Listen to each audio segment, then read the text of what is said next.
Sinä kohtaamistyötä tekevä ihminen teet maailman tärkeintä työtä. Ja varmaan tiedät sen itsekin.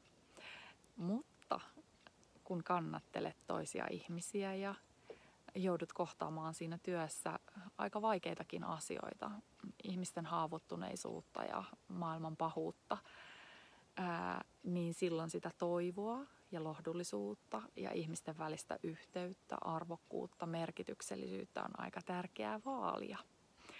Ja nytpä siihen olisi tarjolla täällä Kymenlaaksossa aika mahtava resepti.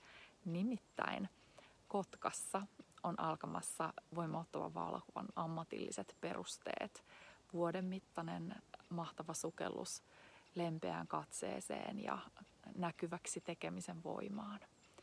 Tuu kokemaan ihmeitä silloinkin, kun ihmiset on ehkä lakaneet uskomasta niihin. Ja rakentamaan psykologisesti turvallisia yhteisöjä, perheitä, koululuokkia, työyhteisöjä, vertaisryhmiä, ylipäänsä yhteiskuntaa. Tervetuloa mukaan.